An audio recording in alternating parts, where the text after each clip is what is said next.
Welcome back to AM Northwest. You know, winter is a great time to get out of town, but travelers can face unexpected hassles, especially around the holidays. Here to share ways to plan ahead to avoid potential problems, we welcome back travel expert Rachel Rudwall. Good to have you with us again. Thanks for having me. Let's get right into it. Let's say you're flying over the holidays. What do you suggest folks do? Keep in mind. Okay, so first off, to minimize the hassle, the recommendations are true that you should try to arrive to the airport early. We're talking 2 hours in advance for domestic, 3 hours for international, which it might seem like overkill with an airport that's the size of PDX, but you don't want to be the person who shows up an hour before a flight and then you find that the TSA line is out the door and then your whole family misses the flight. You kind of look like a bad guy. So another thing you can do is you can actually get something called TSA pre-check and also global entry.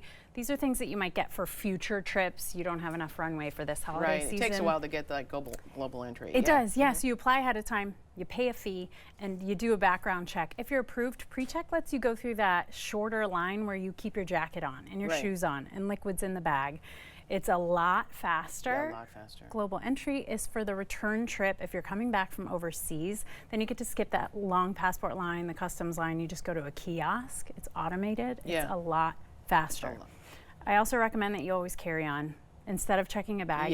If you can, carry on, do, because then you don't have the same likelihood of getting separated from your stuff during, for example, a winter weather travel delay. There are a lot of airports too that you can try to avoid if at all possible in the wintertime because they have a lot of delays. So which ones? For the Pacific Northwest, we're looking at Seattle. You've got San Francisco on the West Coast. On the East Coast, you've got LaGuardia and Newark, which are in the New York area, and then Chicago O'Hare, Boston. They have a lot of winter travel delays. So if you can fly somewhere that's in the south that has less of that stormy winter weather, then you're better off, like Los Angeles or a couple of the Texas airports. So when you talk about if you do check luggage, do you suggest doing like the AirTag thing that people are doing now? I sure do, and if you're still looking for Christmas gifts, this is a really good idea. Apple AirTags. I put them in all my bags, so if I do actually have to check a bag, then if I get separated from it, I know, did it make it on the plane? Or which baggage carousel is it on the tail end? I've actually had moments where I've been separated from my bag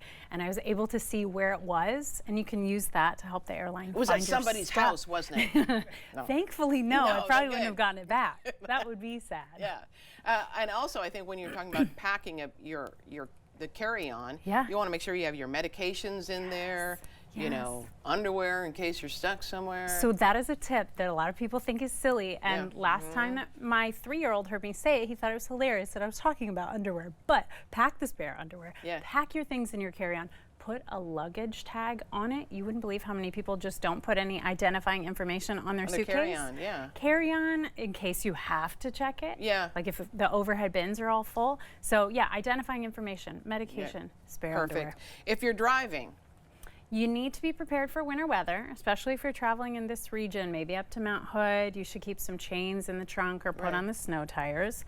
I recommend that you leave home early so you have enough time and you don't get jammed up in that holiday traffic because everybody wanted to leave at the same time. But also, if you're going somewhere remote, and this comes from experience, scout out gas stations ahead of time because you don't want to run out of gas in the middle of nowhere. I've had it happen. That's smart. Not my fault. Love you, Dad. Love you, Dad. I thought you were going to blame your husband. Not my fault. But it is something I've lived through, so I'll share that with you. And then you say bring snacks. Prepare for the unexpected. Bring snacks. Bring a refillable water bottle. Bring a backup battery that is charged so that you and your devices are topped up. Because if things go a little bit sideways, you don't want to be hangry. You don't want your battery to run out of juice if you're using it for Google Maps. It is. It's not a nice experience. We're not at our best.